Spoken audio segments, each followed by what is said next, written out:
around just sustainability traditions.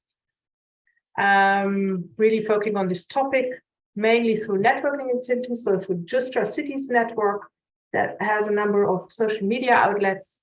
If you would like to follow our work and get invited to more of these events, so we have been having one on food justice, for example, but also climate justice and energy justice earlier already. And we're also having research activities that are specifically focusing on the role of networks in sustainability transitions. So if you're also working on that topic, please get in touch. We're always open for collaboration on this. And before we get truly started into the event, we would like to take a quick group picture. Good. And now getting to it. So what is it we're going to be doing the next 2 hours? I see I have the times wrong on this one. I'm going to be having this walk-in and introduction. This is what we're just doing now. Then we have the 3 panel inputs and be closing at 3 European time. Yeah. Our panel today. We have Dr. Anna Nikolaeva from the University of Amsterdam, where she's an assistant professor, and her work is focusing on the futures of mobility and transitions to more sustainable and inclusive mobility. And it's really, her fascination is with the meaning that individuals and communities give to how to be mobile and to mobility, and how that then shapes our realities. She's been talking about sustainable and inclusive mobilities across borders. Then we have Emil Beemer. He's working towards his PhD at Drift. And his talk is titled "And Justice for All, Reorienting Mobility Transitions Around Mobility Justice." And his PhD research really combines the perspectives on transitions and sustainability transitions with mobilities and the commons. So he's going to be bringing in this perspective. And we have Stephanie Johnstone-Laurette, who is working in the field of active transportation for about 15 years already, and has been part of the Ecology Action Center's team, focusing on youth active transportation since 2010. And her talk will be focusing on addressing active transportation barriers beyond infrastructure in marginalized community. She's calling in as our North American participant and panelist. So cool to have you here and sharing that perspective with us as well. And we have Mena Dillon with us, and she's doing graphic harvesting of the event and sharing at the end of the talk of the workshop her visual harvest with us, already giving some meaning to our discussions from there. Okay, and without further ado, I would like to give the word to Anna Nikolaeva for our first 15 minutes input before we move through the speakers. So before Anna starts, just to let you know, the plenary, so we will have all 3 talks, then we have the plenary Q&A. For this plenary Q&A, please, throughout the talks, put in your questions in the chat. We'll pick them then up in the plenary, but you can also raise your hands once we get to the Q&A part. Okay, Anna, please go ahead. Right. Hi, everyone. Thank you very much for inviting me to this event. I'm really looking forward to the discussion and to your questions. I'm also very happy to hear that Mena will be doing some illustrations, because my presentation doesn't have any images. Yeah, I would be glad to see how my talk lands visually. So let me begin to share my screen. Can everyone see this? Everything? Yeah, I see Julia nodding, so that's perfect. All right, so today I'm going to make just a couple of points, really. It's a tip of the iceberg. Mobility justice is a very important concept in contemporary discussions on mobility and mobility transitions. And if there are a lot of scholars working on it, if you're curious, you can go and read work by Mimi Scheller, Carol Martens, Tim Schwanen, Ercilia Virlinieri, and many more. So I'm not going to focus so much on theory or on fine analytical distinctions. I'm going to make just a few very simple points. First is that mobility justice is key to understanding, envisioning, and realizing transitions to low carbon mobilities. I really think we cannot talk about one without the other. We need to address the entanglement of inclusive and sustainable transitions in their social and geographical context, because what we are talking about when we talk about transitions and justice and how they interact varies greatly between different contexts. And I'm going to illustrate this really big points by talking a little bit about mobilities of women. So to begin with, what is this entanglement I'm talking about between justice and transition? I always give this quote at the beginning of my talks on mobility justice from an IPCC report of 2014. We know that around 10% of the global population account for 80% of total motorized passenger kilometers, and much of the world's population is hardly traveling at all. And we can say the same, roughly the same about air travel, of course.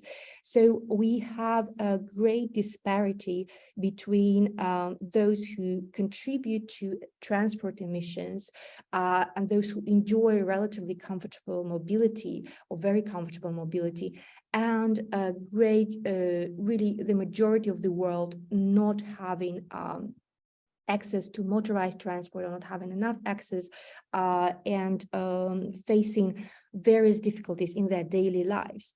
So we have this great disparity in contributing to the current climate crisis, but also in the level of accessibility that various groups of people around the world have. So, and the problem is that when we talk about solutions, especially innovations in sustainable mobility, those innovations, unfortunately, often fail to address those inequalities, or they even exacerbate them by, for example, focusing on those who are already comfortable and not focusing enough on disadvantaged groups. By this, I, for example, mean focus when we talk about shared mobilities, car sharing, bike sharing. Empirical research from around the world shows how these car sharing and bike sharing schemes are not distributed equally across towns, how specific groups who probably would have benefited more from access to those car sharing schemes or bike sharing schemes, they are actually not getting access either because there are no stations, no service, or the fees are too high. That a lot of those schemes are actually the profile of a user is in fact a kind of middle class male user rather than groups that are disadvantaged. And in fact, in innovations such as mobility as a service, they very often, in fact, may attempt to make already comfortable working mobilities of people and try to make them a little more efficient, even more comfortable, and perhaps greener. But these are really incremental changes, and there is too much focus on those who already have reasonably comfortable mobilities. And mobility transition policies and mobility innovations are often not radical enough. And by this, I mean that not so many innovations, not so many policies aim directly at dismantling challenging automobility system. And I can contend, and I argue, and I'm not alone in this, that automobility system cannot be it cannot be inclusive by itself. The system itself cannot be. The incremental challenges, the electrification, a bit of sharing here, ride sharing or car sharing there, a bit more efficiency, it is not going to bring inclusive mobility because the system by itself cannot be inclusive. I always quote an essay by a French-Austrian philosopher, André Gorz, who already in 1960s, I think, compared a car to a villa, owning a car to owning a villa on a seashore. It is obvious for us that it's nice to own a villa on a seacoast, but if everyone owns a villa on the seacoast, then the space will then the space on the seacoast will be available to a minority, with everybody else being excluded from it. And automobility produces exclusion, it produces division, it produces negative externalities also when electrified. So that's in a nutshell one the issue with mobility transition policies that do not take into account justice concerns. And as a sort of vignette or an example or case study, if you will, I wanted to talk a little bit about mobilities of women, which is my current research interest. This is really a primer, very, very briefly. So we know from a lot of research around the world that women on average are more likely to trip chain, meaning to travel from A to B to C to D, rather than from A to B, and to travel with others, dependent others. They are more likely to use public transportations, walk, and in some contexts, bike. They are less likely to own a car and also less likely to drive, especially and if they drive, they more often drive with others. So they're less likely to drive as a single occupancy, in a single occupancy situation. And they're also more likely to support low carbon transitions in transport. So when you look at it, you think, oh, wow, you know, we need to just kind of model these. Women are our sort of women already travel more sustainably, and they make these choices. They have this preference. They are more supportive for low carbon transitions. But actually, if we look at the realities of daily realities of women's travel and how the urban mobility systems are designed, we see that mobility policy and planning around the world, with some variation, but largely they actually are not designed for this pattern. What I described in these 4 brief points, this is not what mobility systems, mainstream mobility regimes offer.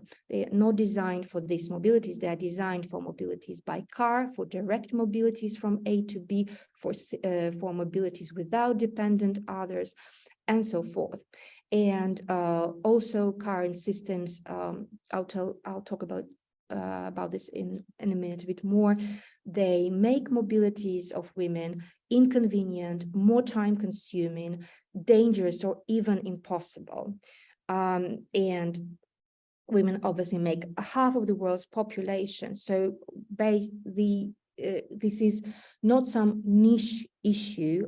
This is really incredibly important, that women on average are very constrained in their mobilities compared to men, and we are not talking about this enough. From this pattern that I just showed you, what happens in a system that is not designed for this pattern, women are on average around the world more dependent on public transportation. They experience in their daily life huge effects of harassment and fear of harassment. From a global survey in 2014, we know that 82% of women globally adjust their route because of fear of harassment. So this is just a huge figure, and I can give you many more figures. How many, for example, 6 out of 10 women, I believe, in Latin America have experienced harassment while traveling, and so on and so forth. And because the system is not designed for these complex mobilities, for mobilities with dependent others, women experience, also because women are do not have less access to cars, also are less likely to participate in sharing schemes. Women experience time poverty as a result of their limited transportation options. And all of this results in their diminished participation in society, less access to jobs, less access to all kinds of facilities that they need, and negative impact on well-being. And intersectionality and context are key in all of these points that I just mentioned. When we talk about women from low-income households, all those issues will be exacerbated because they will also have less money to spend on public transportation. They may live in environment that is not walking friendly, not cycling friendly, that may even be isolated from public transportation, so they need to walk and use public transportation and so forth. And in every context, the profile of those issues will be slightly different, and also the solutions would be slightly different, or what you can offer. For example, if we talk about the Netherlands, which is largely cycling friendly, in fact, not being able to bike or not having access to a bike can limit someone's options. We don't really have in mobility term bike dependency, but you can say that there is, in some contexts like the Netherlands, not having a bike, not being able to cycle may be severely limiting women's options getting around, get access to jobs, and have impact on their well-being and so forth. So cycling lessons or subsidized bike sharing schemes, or just giving bikes to particular groups of women, especially from low-income households, can be helpful. However, if we're talking about contexts like the US, transport scholars in the US write about the necessity of subsidized car sharing schemes, or providing cars to women from low-income households, because despite the negative environmental impact, despite the fact that every car basically contributes to maintaining the automobile system, every extra car, the car-dependent society, the urban fabric, is not going to change overnight. And without having access to cars, women have really very low chances of participation in equal participation in society. And having access to a car, and it has been also shown by empirical research, helps their situation dramatically, right? So we basically have these dilemmas, and I talked about this entanglement between inclusive transitions, between mobility justice and low carbon transitions. We have these dilemmas. For example, access to cars in many contexts, it can be a precondition for inclusion, yet at the cost of maintaining a system that can be inclusive for all. As I argued and many others argued, automobility just cannot, it will continue to create exclusion. Using non-motorized modes and public transport, which women already do a lot. I'm sorry, there's something with the light here. I just need to. Yeah, okay. I'll fix the situation after I finish talking. Sorry for this. When we talk about using non-motorized modes and public transportation, yes, it is a more sustainable choice than driving. Yet for women, it is very often paired with a lack of personal safety, with experience of assault, with stress as a result of that, with time poverty, and so forth. So basically, women continue to contribute to those. If we think about model split, women continue to contribute more than men to sustainable options, yet they do so at their own expense, at the cost of their personal safety and their well-being. So what does it mean for transitions? Anna, yeah. Your 15 minutes are up, so just yeah, so you know. Yeah, that's my last slide. Yeah, thank Perfect. you. Mm-hmm. So we need to transform mobility systems towards greater gender sensitivity, because in my talk, I only focused about gender, and these efforts need to be incorporated in low carbon mobility policies. They need to go hand in hand.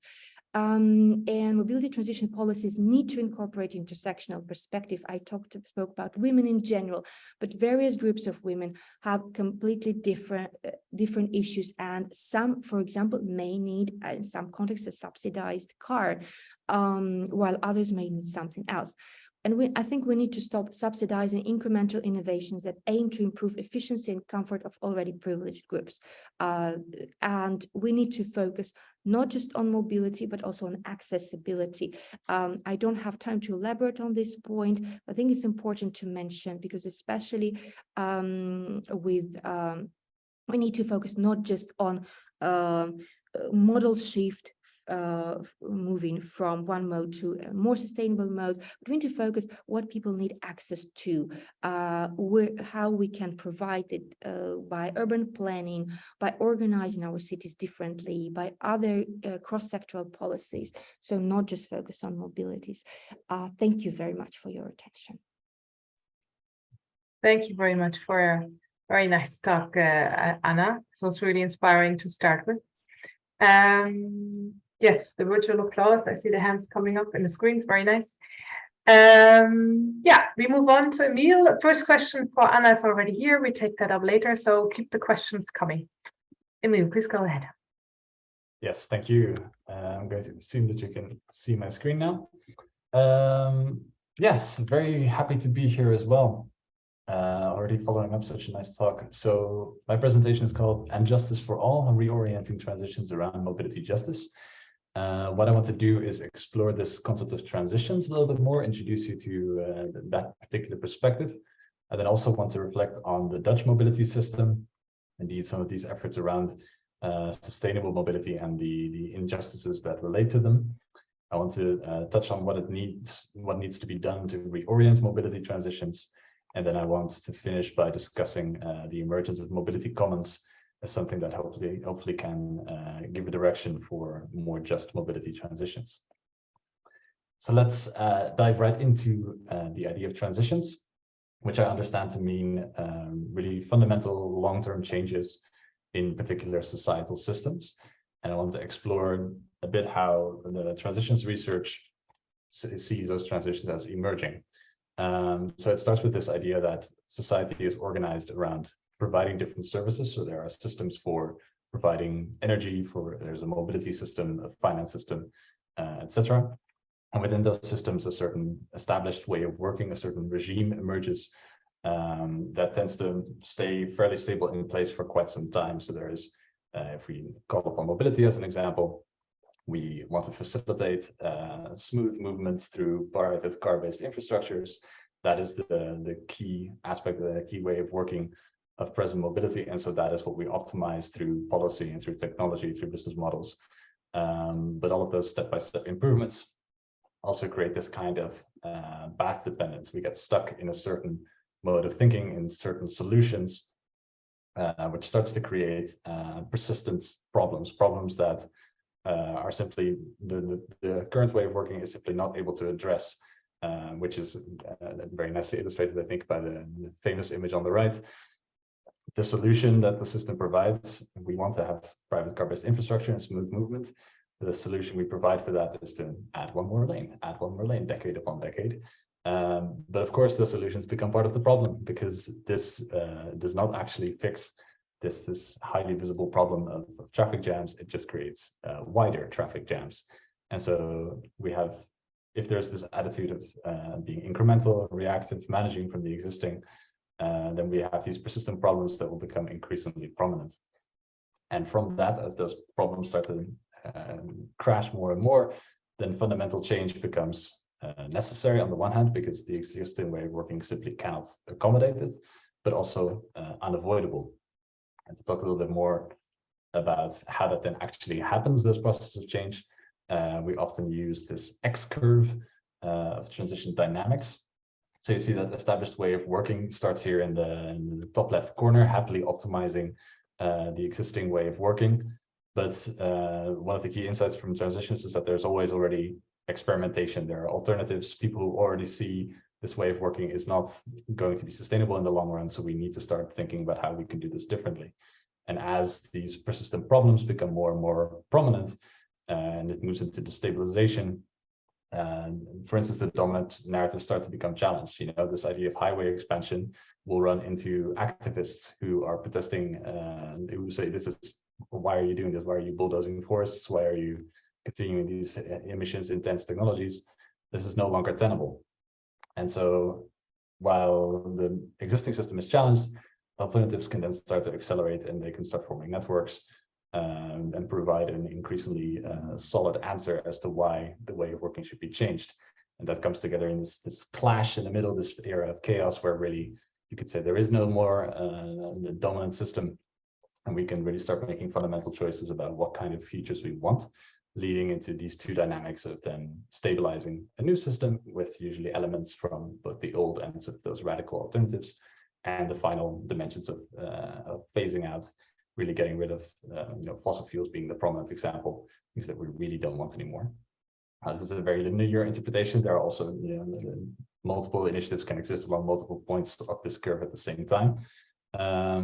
But I hope these two slides show you a little bit about what we actually mean with this word transition, that it's really about these patterns of fundamental change, of developing new things, but also letting go of the old.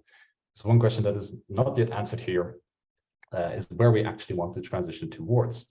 And that leads me also to discussing the Dutch mobility system, because I always feel this kind of tension discussing Dutch mobility, because on the one hand, so much seems to be happening. We have so many resources that we use in this area of mobility with, electric vehicles, bikes, cars, and buses. There are these companies that are offering shared or rental mobility, bikes that are offered through public transportation, experiments to remove parking spaces and put green spaces there instead. We have delivery companies that are working with cargo bikes for their underpaid employees. And we have these examples of civic infrastructure, like the one on the right, beautiful cycling roundabouts that are constructed to facilitate indeed this modal shift. However, as you probably expected, I have some, there is a turnaround here. This, I think, as Anna already discussed as well, these initiatives do not really seem to be contributing to that fundamental change. The core of mobility policy, mobility governance remains this private and car-based infrastructure and all of the ideas and governance modes that come with it. So mobility is still all too often approached as an engineering problem. If we just have the right infrastructure and the right technologies, then indeed this current system of automobility can largely be maintained. And there is this strong connection between the endless growth of mobility and economic growth that's also strongly in that highway expansion narrative. Mobility grows, the economy grows, therefore we have more mobility, which seems to be quite fundamentally at odds with the sustainability imperatives that we face. And there are these strong cultural narratives as well, these identities that are attached to automobility, the ideas of freedom, the freedom of the open road, the safety and cocooning as well. So this idea that even if you're in public, you have your own little private space that insulates you from the rest of the world. These highly individualized narratives around the current system. And I come back to this example of civic infrastructure because I think it illustrates this quite well. We have this lovely roundabout. I'm sure it would be great to cycle over, but it does not actually change the massive road underneath. It is quite literally built on top of it as a nice addition, but it is not really creating the fundamental change that I would say we need. And so many, from this narrow perspective on facilitation of the current, on economic growth, a lot indeed of mobilities or lack of immobilities go unnoticed. A lot of people who face mobility poverty, who face the shrinking of public transport in regions that are outside of urban cores, but these things are not noticed by this dominant perspective that is really focused on the very visible problems of traffic jams, for instance, and the very visible expansions of infrastructures. And so I wanted to talk a little bit about what it would mean then to talk about reorienting mobility transitions. So for me, it really comes in taking a different starting point to think about this, to start by acknowledging that the way we move is inherently a political act. I think the case that Anna demonstrated that quite nicely already, because the way we move determines so strongly how we participate in society. It determines to a significant chunk who we are able to interact with. It determines the places we are able to go, the spaces we can interact with other people. And different kinds of movement have very strong discourses about who we are and where we belong, the kinds of mobility that is seen as, the belonging to a successful person, if you're driving an expensive car, or if you are forced to walk everywhere. And the manner in which you do that comes with strong understanding. So do you belong at a certain place, yes or no? And so rather than an engineering and planning problem, mobility, I would say, is first and foremost the question of politics and justice. This question of how should we organize movement and who gets to determine this. That is not something for a model to plan, but something for democratic discussion. And for me, then mobility justice, indeed, there's a lot of literature on this, but taking mobility justice as the starting point for transitions, to me, requires this critical understanding of the politics movement, of all the inequalities that are currently present, and then a commitment to change. And Sheridan describes this as mobile commons. It's a concept I want to get into a little bit more. Basically, we need this critical understanding that goes beyond the technological change in order to be able to facilitate this. And so indeed, I want to finish by talking about mobility commons. So the philosophy of the commons is quite an old concept already. The word comes from the UK, but I would say as a life form, it's present around the world. And so the commons really, it's this way of living, way of thinking that's based in shared wealth and shared ownership of certain goods that you use to provide services to a particular community. It encompasses the social habits that then come from that come from sharing something and deciding on that together. And it includes the peer governance structures that emerge from that. What kind of rules does a community set in order to fairly divide that shared wealth? And you often use this sort of summary of the common good, the community, and the commoning practices that they use. And recently, this has also then crossed over into mobility, thanks also in large part to the work of Anna again, which I also rely on quite a lot. So she and colleagues proposed this idea of commoning mobility as a process that encompasses governance shifts to more communal and democratic forms, while also seeking to move beyond small-scale niche interventions and projects. So it has these two strands, I think, of on the one hand, developing more autonomous alternatives, but then also this larger trend of democratizing really the entire mobility system and policies on a larger scale. And I think this does have the potential, unlike some of the initiatives I mentioned earlier, to challenge those key regime aspects that are currently still in place.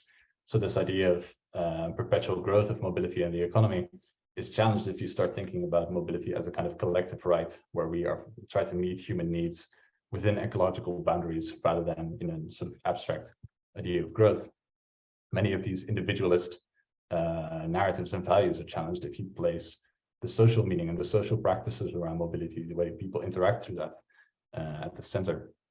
And the idea of market state governance, so the fact that market forces are seen as the main way to create societal well-being, and therefore the government is there to expand and promote that in different domains, is also challenged if you put the community really forward as an alternative actor that is able to both act autonomously, but is also able to be a strong societal partner in new kinds of governance.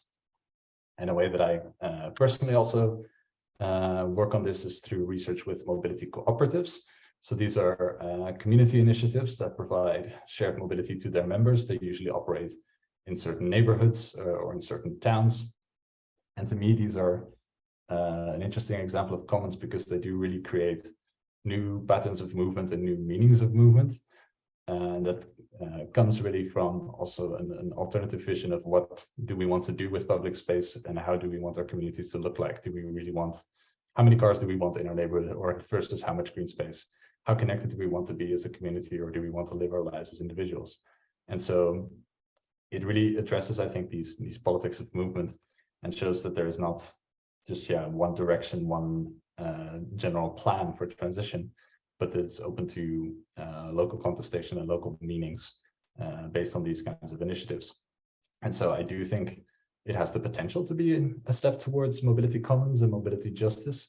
I phrase it as a question because it does face many of these challenges of inclusion. particularly, so the main question I would say is, for whom is this actually a solution? Who actually has the time and resources to self-organize in this way? That does seem to be a quite specific audience thus far, and I think addressing that is a major challenge for this to further contribute. And so to wrap up, I've tried to answer or sketch the contours of an answer on how we can organize just and sustainable mobility, starting from this viewpoint that when we talk about transitions, we are not talking about technological substitution, but really processes of fundamental change, and that current efforts in sustainable mobility are really, for the most part, not contributing to this fundamental change, and rather, I would argue, they uphold an unjust mobility regime. So what we need is this reorientation that mobility is first and foremost a question of politics and justice, and that then opens up new directions for how we want these transitions to occur, that indeed we need systemic change from the idea of automobility. And I think the commons is one direction, though certainly not the direction for those transitions to unfold. So thank you very much. This is where you can reach me. Do check out the NEON Research Project because they pay my bills. And thank you very much for your time. Thank you very much, Emil. Also, virtual applause. A very nice kind of bird's eye perspective on mobility transitions. Very nice. I also see more questions coming in. Keep them coming. Because before we go to move to Stephanie with a more action perspective, we take a 5-minute break for you to take some time and digest the first two inputs. Stephanie, give it a start. I'm looking forward to your talk. All right, can everybody see my screen? Yes, yeah. Wonderful. Great, thanks so much for having me here today. As mentioned, I work with the Ecology Action Center. It's a Canadian ENGO that's been grounded in change work for the last 50 years. And our vision is a just and vibrant world of respect, belonging, and ecological resilience. Transformational changes are imperative. So that just means that we are divesting ourselves of problematic processes that prop up the status quo, and as well as fueling hope, deploying humor and creativity, as well as creating some big noise. But within all of that are the relationships that we are cultivating and sustaining, and in some cases restoring as well. So that's sort of what I'd like to share with you today. I'm gonna make sure my slides can still work here. Go. So some of the stories of the people that we've worked with is what I'd like to share a little bit more about, the relationships that we've built and the folks that we've helped equip with some of the resources and skill sets that we've needed to support just mobility. So I do work with the Ecology Action Center and their transportation team. And for years, we focused on active and sustainable transportation policy and infrastructure, as well as the programs necessary to be able to ensure safe modes of active travel for all. But throughout all of this, one thing has sort of become abundantly clear, and that is that our work is just as much about the relationships that we build as much as it is the physical outcomes of the space as well. So from building these relationships, we were able to identify some of the gaps that confirmed that equity and just mobility were crucial to making communities work, and that designing our programs to better support marginalized and underserved communities just made sense. So we created our programs with flexibility. These are just a couple of the programs that we work on, and I'll talk a little bit more about some of these today. Again, just sort of developing these programs with the flexibility, knowing that each community might need specific tools to successfully advocate for or implement the mobility supports that are best suited for them. So the first example that I will share with you is a program that we run called the Pop-Up Bike Hub. It's a great example of how relationship building supports just mobility. The Pop-Up Bike Hub is a mobile DIY or do-it-yourself bicycle repair space based out of a transportable cargo trailer. The project was created initially to provide access to tools, mechanical knowledge, and safe cycling education for underserved and marginalized communities across the province of Nova Scotia. That's in Eastern Canada. Working with community partners and stakeholders, the Pop-Up Bike Hub aimed to design tailored programming to support community specific needs to mobility and specifically to biking as well. So the short-term goal was to basically just get some bikes out of storage and get them rolling again. But the long-term goal is to build partnerships and relationships with underserved and marginalized communities and work with them to achieve their active transportation goals, as well as elevate the marginalized voices within those communities. And what we found is that people tend to be a lot more comfortable sharing their concerns or ideas about community-based needs or wants in social conversation rather than filling out a survey, say, or something like that. In fact, we don't really tend to have any formal conversations when we come into town with the Pop-Up Bike Hub to fix bikes. But while people are having their bicycles tuned up or their wheels pumped, folks are eager to share some of their stories on why it might be challenging to bike in their neighborhoods. And these points are not overlooked. So sometimes these are suggestions that we can work into redesigning our own programs for better support. But sometimes it might be a way to define a conversation that we'd have with a decision maker that could positively impact these marginalized communities as well. So one example was from speaking with community partners in the First Nation community of Ecology. Ecology is one of the largest First Nation communities in Atlantic Canada. However, they are still disconnected from a fair number of certain amenities, and just specific to cycling, they don't have hardware stores or bike shops that are nearby at all. They're also faced with very high poverty rates. The average poverty rate in the community is 66% of the people living in poverty. So obviously that's impacting people's ability or mobility around the community as well. So community partners specifically spoke about the importance of providing safe cycling accessories and their desire to have the youth in the communities protected with helmets and lights. So from this conversation, we were able to sort of reallocate our funding for this particular program towards specific safety accessories based on the needs and requests of the community. And another similar conversation that came up from the Pop-Up Bike Hub program was that a number of Mi'kmaq communities, Mi'kmaq being the First Nation communities that we're working with, they were interested and happy to have someone come in once a year with our, come rolling in with our Pop-Up Bike Hub, but wouldn't it be great if they had someone in the community with the skill sets to be able to provide the service all year long? So that was something that allowed us to be able to, again, work collaboratively with the communities to provide a training program where there would be training workshops offered to people within the community, and also permanent accompanying tool sets that were provided and purchased for the Mi'kmaq communities participating.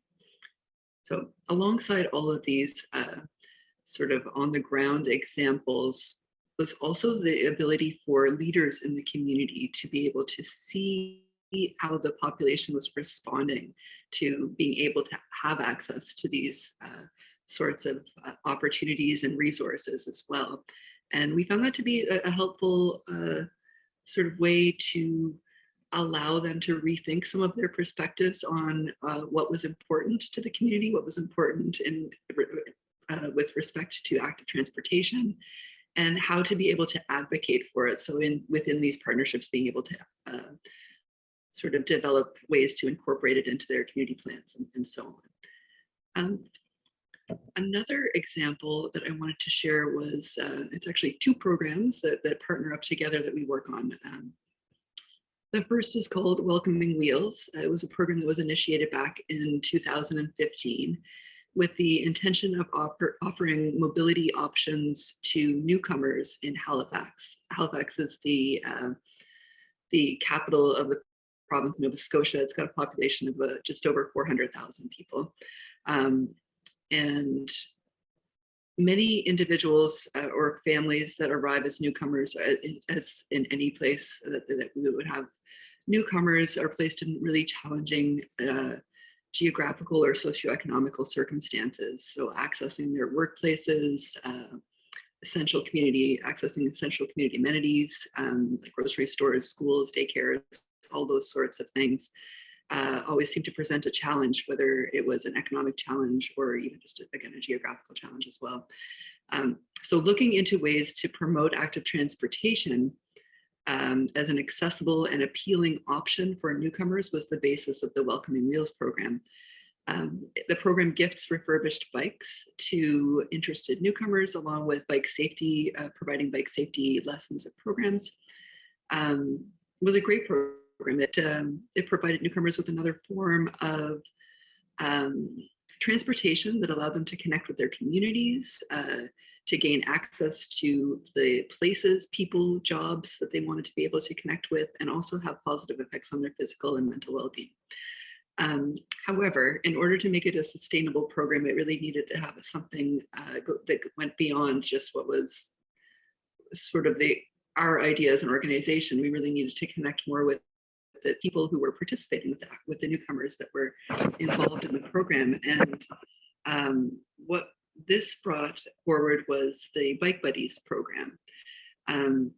So part of the concept of Just Mobility, obviously, is in that communication piece to ensure that needs are being met. The Bike Buddies program is a mentorship, bike mentorship opportunity that pairs a newcomer or a mentee with a local bike enthusiast or a mentor, and the program looks to enhance the relationship the relation that the newcomer has with the city, and developing a different comfort level with being able to get around and feeling much more confident and capable in getting around on a bicycle. It also really provided an opportunity for newcomers to feel like this is their community, and that's something that we really saw shine through the Bike Buddies program. The resources were made available in 4 different languages to accommodate the majority of newcomers that were in Halifax, and there were also translators available at all of our events to be able to accommodate any language barriers. And if needed, the participants would be provided with a refurbished bicycle, helmet, lights, bell, all of the sort of accessories that they need. And basically through about 30 hours of biking around the city in connection with the mentor and not only did they really find a way to stay more active, but they really did feel like they belonged. Many newcomers are coming into into Halifax with a need to either start a job immediately, to jump into studying right away, and have the need to familiarize themselves with the community.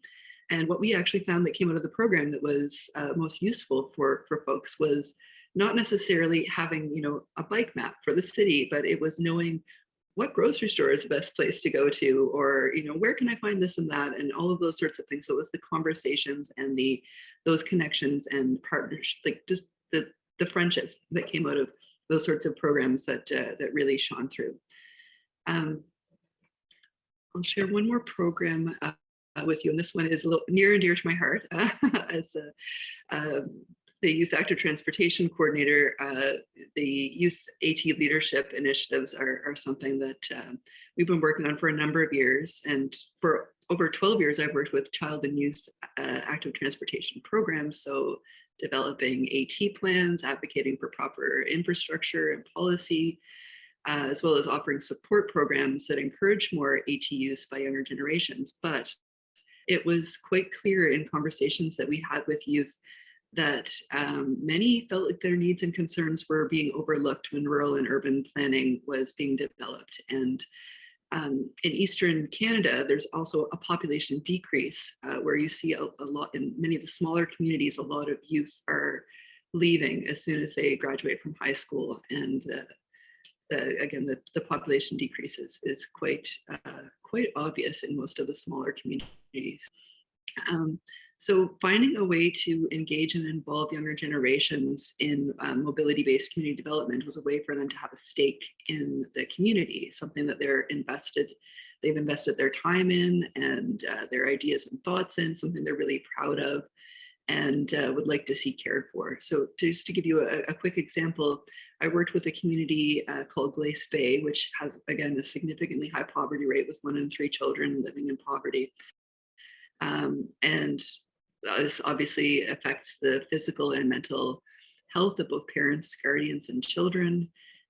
So identifying and implementing just mobility initiatives that include positive youth-specific AT infrastructure, that's something that's been typically overlooked in the past, and seeing projects that are specific to the needs of youth come to fruition can really strengthen the sense of optimism for the future and encourage more youth to stay and grow in their communities as well. So in the fall of 2019, I worked with a group of 8 youth at the local high school in Glace Bay who participated in a group called the Changemakers. The youth were concerned about some local active transportation pathways that were very informal. They were quite dangerous, to be honest, in the present status of them. And they were actually used by about 800 students daily from the local high school, traveling back and forth during lunch hour and on their breaks and so on. The path itself crossed over 2 property lines, and because it was on multiple properties, that sort of made it something that people were like, okay, that's somebody else's problem, it's not our problem. But the youth really wanted to restore that space. It had had a lot of negative media attention over the last couple of years, and this was an opportunity to really kind of reclaim that space. Their vision was to change the path into something positive that everyone could benefit from and could also use for all seasons to be able to walk or bike for physical activity and mental health without any safety barriers. So the youth began by conducting a youth mobility audit in partnership with the Ecology Action Center and some other community partners, and developed a vision to outline next steps. They surveyed the student body. They engaged with student groups, with social justice groups, with school advisory councils, and even with local members of parliament. And from all of this, they were able to create a plan to move forward with a pathway that would be safe, but also have a lot of other pieces that the youth had really developed into it. They obtained $200,000 safe pathway. And in about 2 years, the whole project had been completed.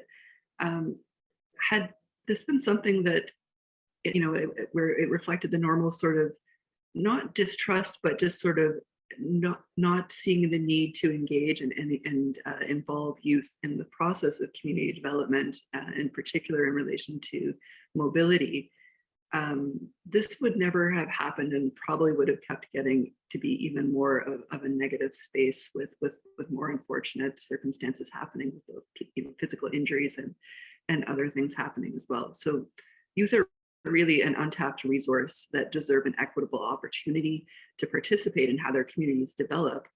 And this is just a wonderful example of how, when youth were asked what they needed and where they needed to go, how they needed to get there, they had a completely different perspective than many of the adults that were participating in this. And they took the project from a traditional active transportation planning concept to a much more of a placemaking concept as well.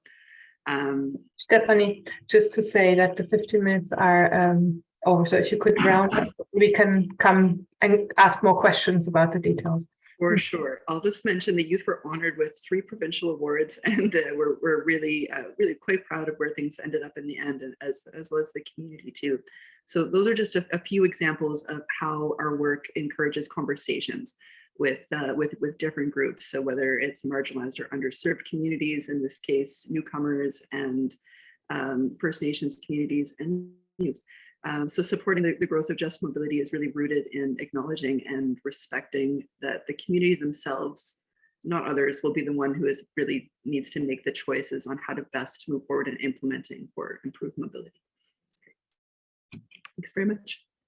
Thank you very much, Sophie, for this very nice insight on these 3 programs, and specifically also for this focus on the relations and the importance that they bring new perspectives. Thank you very much. Keep the questions coming. I'm going to be starting with some that have been there for a while for Anna. There's 2 of them basically focusing in on kind of the move forward. Do you have examples? Sophie Buchel asks for transport policy that's gender sensitive. And she asks, how do we navigate this challenge when considering the problems you highlighted with current active mobility systems on the one hand and the exclusion of automobility on the other? And I think that ties nicely into the question that also Daniela had of any solutions you had with the getting women better access to mobilities to start with. Thank you. Shall I kick off? Yeah, thank you very much for very good questions. I think the answer would be very complex, but I think for me the way about it is as follows. I think there are short-term solutions and long-term solutions, and in fact, especially long-term solutions are very well aligned with low carbon transitions in general. So I'm kind of starting to answer the question about the tension, the paradoxes that I sketched, and then I will talk about specific solutions. So the tension between what can be done. So when we look at long-term solutions that will help women have safer, more comfortable mobilities, then it's we're talking about transit-oriented development. We're talking about walkability and cyclability, investment into walkable and cyclable neighborhoods, investment into public transportation, investment into what is called, although it's not the concept is not unproblematic, 15-minute city, basically having necessary facilities within 15 minutes by bike or by walking from you. So all of those solutions, but they are not going, they demand time. So in that sense, those long-term solutions that are going to make the whole system more sustainable, more low carbon, they are going to benefit women as well, especially if they are also gender sensitive. And here I go to more short-term. There are also short-term solutions. Some of them may be in tension with sustainable goals, but only some. So short-term solutions, we're talking about reconfiguring, for example,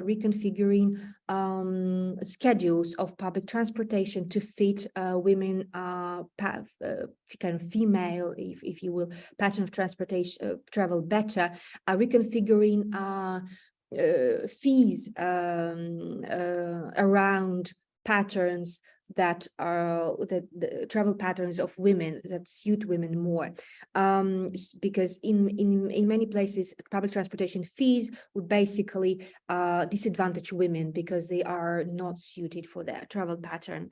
We're talking about improving safety. In some places around the world, there are women-only coaches on metro, or there are women-only minibus services, women-only taxis, and so forth. But it's also about lighting, it's also about schedules and so forth. So and we talk about short-term solutions. We also can talk about subsidized car sharing schemes, bike sharing schemes. I think it can be also, it has to be really context specific. You know, if you just offer a bike sharing scheme in a context where cycling is extremely unsafe, you are not helping people. So maybe for some communities you need kind of local, maybe community run car sharing service, but subsidized by the authorities, right? So those could be kinds of solutions, and they are already in place in many cities around the world, but they are not. We are not doing this enough. Great, thank you, Anna. I think that ties nicely into also Stephanie's examples that she shared. Really, this context specificity. Is it the bus that comes once a year, or how to make this then more sustainable within the community as well? And what is it that the communities actually need? Yeah. Thank you.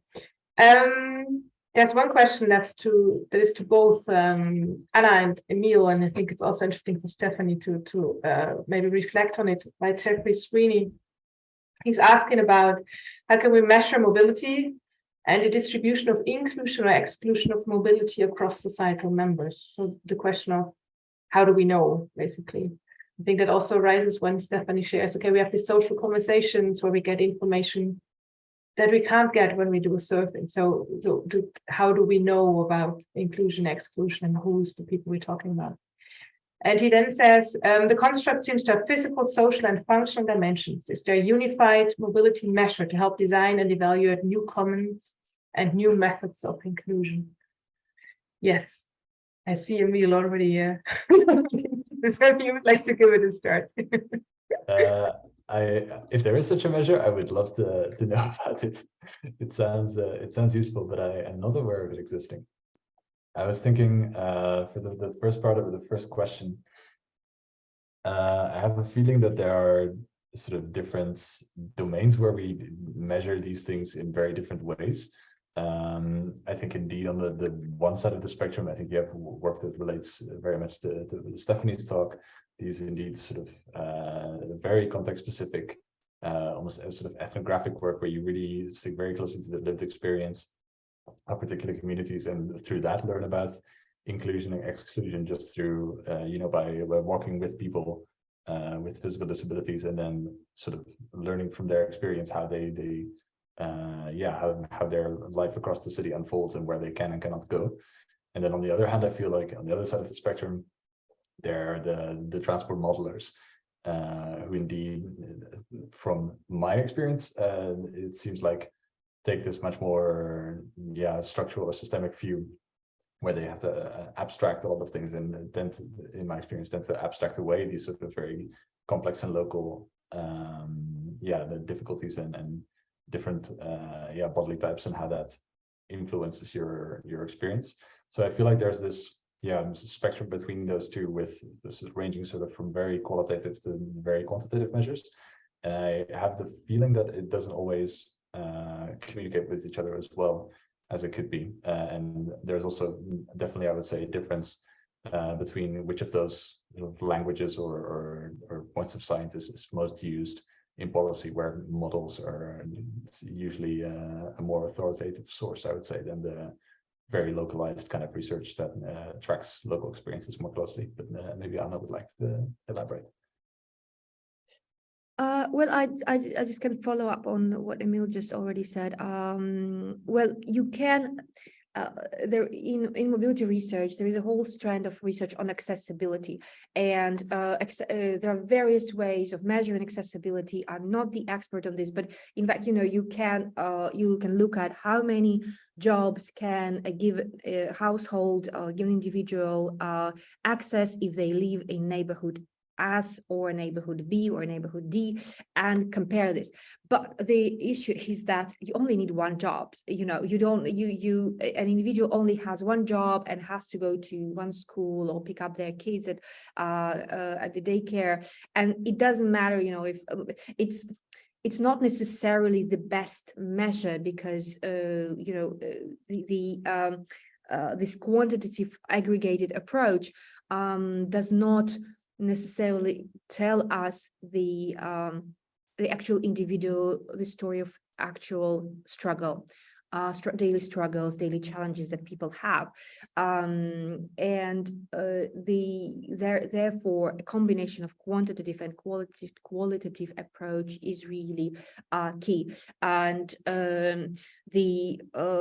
from what I know from research of others, the current mainstream ways of collecting data on travel behavior is not taken into consideration. It's not taking into consideration differences between social groups enough, gender differences. It doesn't take that into consideration enough.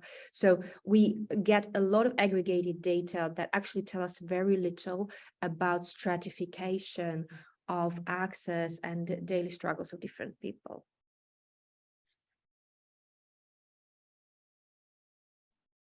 I think just to build on that just slightly as well, like folks were saying, there's a lot of on the ground conversations happening in the work that the Ecology Action Center is doing. But one of the things that we do try to make sure is happening is that again, none of those conversations are lost, so that because we can act as that sort of just always see it as like a Venn diagram of like people where there's crossover between the people who are able to go and talk to the decision makers and politicians, and because we're having those conversations on our end and other have those opportunities to be able to share the stories that are there, we're looking for ways and times and opportunities to be able to make sure that it's not just the smaller projects that will be able to be implemented from those conversations, but also that the big picture pieces can get shared as well. But again, like you're saying, it's still kind of very sort of small pieces of the puzzle rather than a kind of unified mobility measure happening there as well. Jeffrey, I saw you in the chat building a new research project.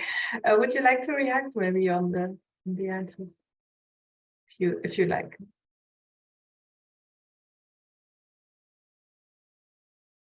No. Okay. Then let's move to the next question.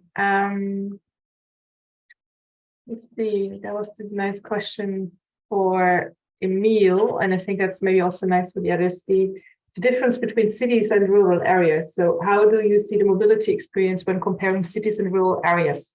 And how would you plan to provide mobility justice to rural areas in order to provide them with equilibrated and just mobility conditions? Thank you. Sorry for my English.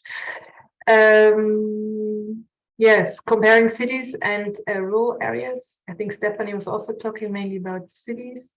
Maybe you can have your perspectives on this. Is there a difference? What's the difference? What's needs to be taken into account? And after answering that question, we move to Antonia. I see she has raised her hand. Yeah. Yeah, I would say there are certainly differences. The most clear one maybe being just the density of the services that are provided. Indeed, at least in the Dutch case, I would say it's slotty. The public transport tends to be denser. The walkability can be better, and of course also these sort of more distant but still crucial services like hospitals, for example, that are not in every village, but in the city you would still find them. And so in rural areas we see that that kind of accessibility becomes increasingly difficult. It's also an interesting difference in that the sort of persistent problems that I mentioned tend to be less experienced, at least from the interviews that I've done with car sharing initiatives across the Netherlands, because these kinds of initiatives, these mobility cooperatives, they do also appear in rural areas, but then they really struggle to get their message across of, okay, we need to do car sharing because, you know, there's plenty of space to park 3 cars on your driveway. If you wanted to, air pollution is not nearly as bad because this density is not there. And there is still, for the most part, enough public space to go around. And you kind of need the car anyway to cover these larger distances. So it's a very different, that doesn't say that there are no problems, of course, because then if you don't have a car and you live in a rural city, where, as I said, public transport is being removed, then that's a very tough spot to be in. But it's definitely, I would say, a very different experience. And that, to me, how then to achieve mobility justice there, I would say it ties back into the earlier discussions that you need this context-specific approach, I would say. So really the things that will work in cities will not work or will not nearly work to the same extent in rural areas. And I think it's, yeah, maybe one point I can make is relates to this idea of public transport and the idea that sort of public transport needs to be profitable in order to function, that it needs to be self-sustaining on a financial level in order to be worth it as a public resource. I think that's a key part of why it does not, or it's being scaled back in rural areas. But that really requires this kind of paradigm shift in the way of thinking, as seeing this as kind of a public necessity, or just in the same way that you are still building roads and maintaining sidewalks in villages. So too can you still maintain some kind of public transport service. Maybe you want to make it demand focused rather than supply focused. Sure, you can think about that. But just, yeah, there's this kind of way of thinking that I do think needs to change in order to have more rural specific answers. Thank you, Emil. Would Anna or Stephanie like to comment on this one? To be honest, I think Emil has covered the points that I would raise. So, speak, I guess, to just a few things. Again, there's sort of specific more to the Atlantic Canadian examples that I'm familiar with, but I do work with a lot of rural communities and have over the years on both a research level and just sort of action on the ground as well. And what we've been finding for the most part is that there's a very different concept of how mobility is perceived, in that people still want to be able to find ways. I mean, it's worked into the environmental plans that the province put together as well, for ensuring that everybody has a sustainable transportation option to be able to get to and from wherever their home is to wherever they need to get to by 2030. But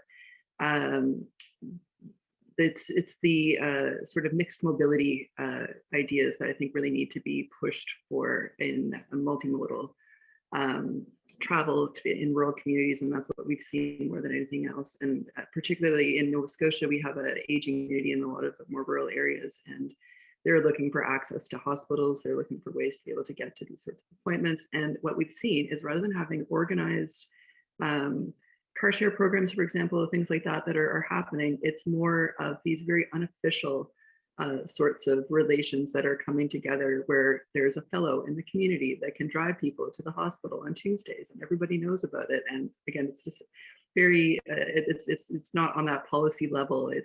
It's much closer to the ground, but that's what we're seeing happening there. So maybe finding some sorts of ways that there are supports that can come into play through policy to be able to improve on and ensure that those are the sorts of things that aren't going to disappear because somebody isn't available, or because the roads are issues with the roads and so on. So that's kind of where I see it right now. But I do think that, yes, there are some key differences between the urban and rural areas, and that's something that has to be acknowledged and worked on to better support this. Yeah. Living in a rural area, I know what you're talking about. Yes. How do we address strategically important ways of selling the benefits for just transport for all beyond intersectionality only? I'll try to answer at least. Thank you very much for your question. I think if I understood you correctly, I'm sorry, it's in this office. If I don't move, the light goes off. Okay, so I think these I think focusing on intersectionality and on unique needs of specific groups and a transition to a more sustainable and inclusive transport for all, they are not mutually exclusive. I think they really need to go hand in hand, because we are and I think that's what I tried to already sketch in my answer on the solutions for women. So on the one hand, I think we want a radical transformation of the automobile, from the automobility, from car-based societies to societies where walking, cycling, public transportation are easy choices, comfortable choices, affordable choices, and safe choices. So that would already take in a lot of groups of people. But then within that change, we need some targeted, some groups need targeted attention, and based not on stereotyping, of course, but on researching their needs. So to me, that they are not mutually exclusive. And you're also kind of asking the question, why this change is not not happening? Why is it so slow? But I think books have been written on this subject. What comes to my mind now is that because I have been researching, for instance, cycling policy and development of cycling infrastructure around Europe and struggles to improve conditions for cyclists. And what I have been seeing in this research and hearing from my respondents that there are no, with the modes like like walking and cycling, there are no clear winners except the public. It's cheap, automobility, including electrification, including all the developments in smart traffic management, autonomous driving, and so forth. This sector has clear winners. There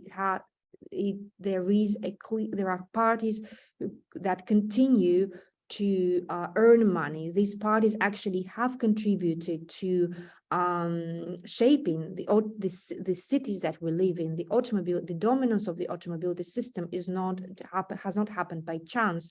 There is research that has shown how automobile sector has been lobbying to making to basically transforming societies towards car-based societies. But when we talk about walking and cycling, we have a completely different situation. We don't have those corporations that are going to win and earn money on this. So this is not the answer, but this is one of the answers that I think we're actually not talking enough about.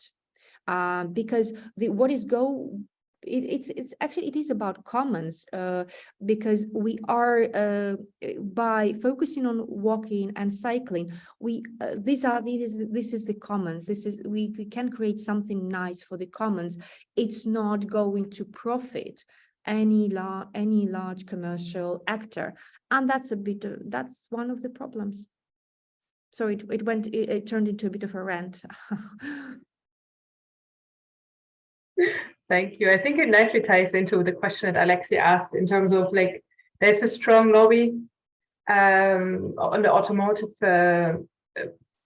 side, but what about networking on the other side? Like, who's lobbying for the other side? And Alexi is basically asking Stephanie about how she sees the role of networking with other organizations or policymakers as part of the Ecology Action Center's work for justice and sustainability. So I wonder, maybe Stephanie can tell a bit more about that, seeing that the Ecology Action Center has been around for quite a while, trying to influence the policy system. Yeah.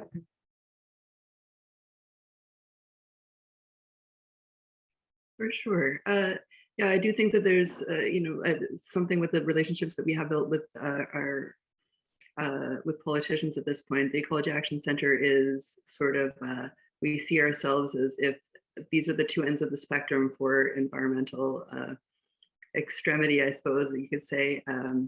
Then we're sort of right about here if this is the people that are more on the streets and active. So we are having those conversations with politicians. We are able to sit down and have those discussions, and we're involved in the groups on that end as well. So I think that has allowed for a lot of those sorts of conversations to kind of start about how we're able to find that voice to represent in the example you were talking about, Anna, just with cycling and having someone actually the voice that is going to show the gains that will come from something like that, and even the financial gains. So just looking at whether it's through tourism, a tourism lens, and so on. I mean, those are not new ideas, but just kind of keeping that perspective in mind. If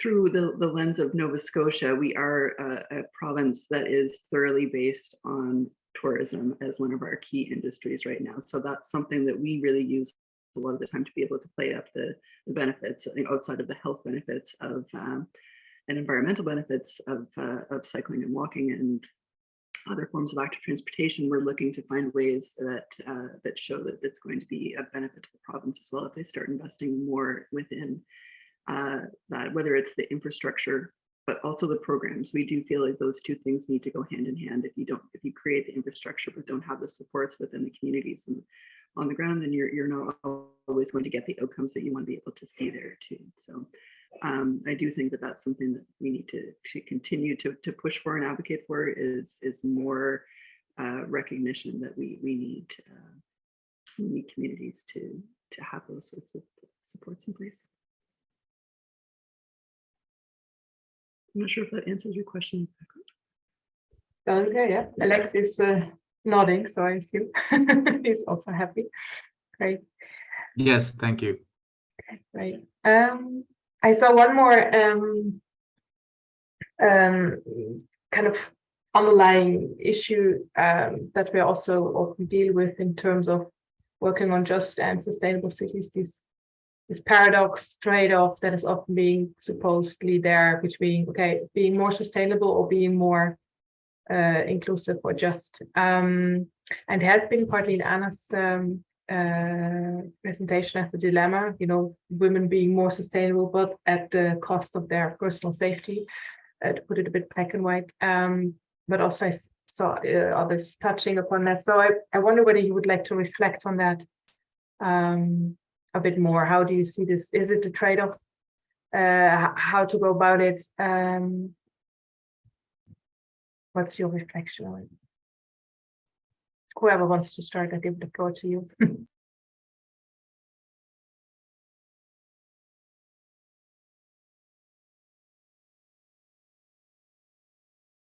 Well, I think I feel like I already answered a bit the question. Yeah, so to sum up, I think there may be some kind of local trade-offs, but the key is really in pushing towards an overall radical transformation that would long-term bring the possibility to choose and use sustainable modes of transport for everyone, while also being careful with making sure that short term you are focusing on improving conditions, improving mobility and accessibility, not for people who already have whose situation is reasonably fine, but focusing on disadvantaged groups short term, while pursuing a larger radical change. And I think in most cases, those efforts would be aligned. As long as you do push for that radical transition, I think the minor trade-offs are not a problem. That's my point of view, at least. I'd also maybe add, yeah, to what extent we can really achieve sustainability transition in line with the goals that we've set and the livable plans if we don't take justice into account. Because there's already so much protest and reaction against sustainability measures coming from this perception of injustice that I think would only get stronger as the transition progresses and sort of the really tough choices start to appear. So it's inevitably going to be there even if you choose to ignore it, and choosing to ignore it is probably going to do more harm than good. Even in so the idea of then it being more efficient or faster to only go for sustainability, I think it would probably just backfire.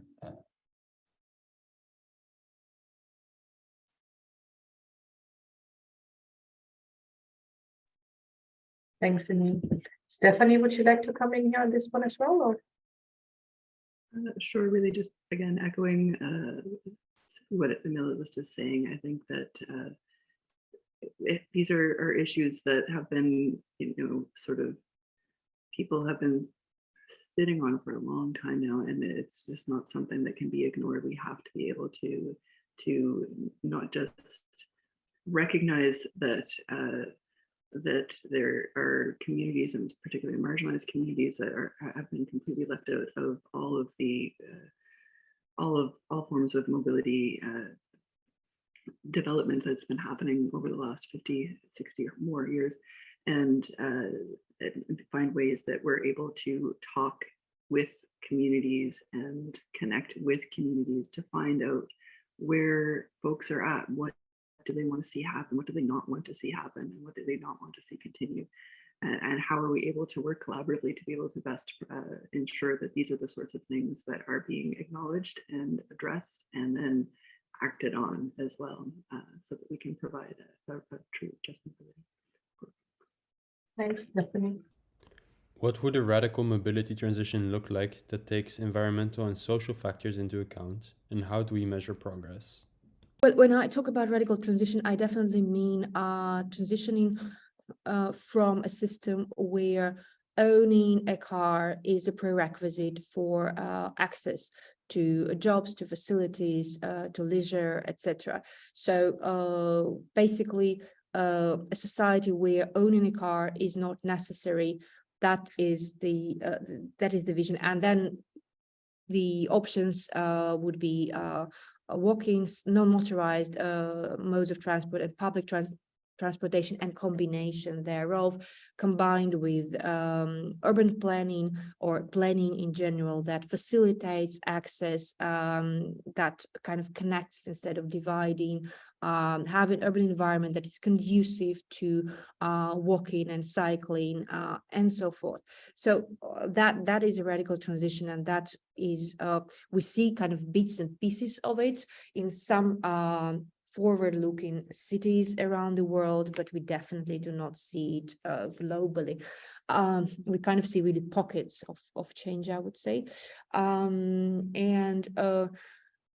Regarding the question how to measure, I think there are many measures that you can take into account, and you there are many ways you can go about it, but for instance, you can focus on current negative externalities of the automobility system, thinking about air pollution, thinking about deaths in traffic, deaths and injuries, thinking about people's perception of their neighborhoods as unwalkable or not conducive to walking or cycling, people's perception of car dependency, the idea that they must have a car. And you can kind of invert it and see with the changes, do these parameters change? Because yeah, I think for me, if we're talking, it's kind of straightforward in this sense, where if we want to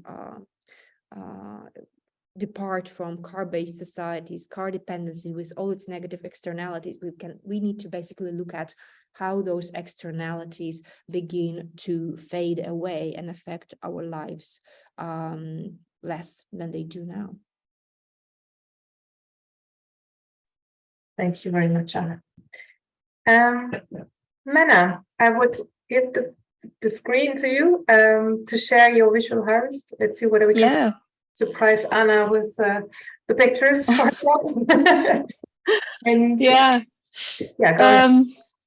Thank you, and hi everyone. First of all, thank you for letting me listen in. Now I'm going to go, this is the canvas I've been working on. Let me remove my own head from my canvas there. Okay, so this is what I have for now. I've been working on it as everyone was talking, and I'm going to finish it later this week. So what you see here is mostly a lot of quotes that I heard and thought were interesting, and little portraits of the speakers. So we have Anna talking about, well, in my drawing, mainly the issues for women when it comes to mobility, and someone who has a very comfortable, fluffy steering wheel because he's already comfortable. Then there's Emil, who talked about commoning mobility, and I have the underpaid delivery person here because I thought that was a very interesting detail. Stephanie talking about relationships in the initiatives that she talked about, and talking about issues while you're, for instance, working on like a bike together. And then here below is the discussion we just had. So not very much drawn yet, besides someone who is from a rural area, and what it's like there. Anything else? No, and then around the sphere are kind of like little details about today. And I'm looking forward to completing this later. Thank you all so much. Thank you, Anna. Really nice. Looking forward to finishing it. And the fluffy steering wheel looks really amazing. Nice idea. Thanks a lot. Thanks. Okay. Yannick, is there anything you would like to share in terms of the follow-up?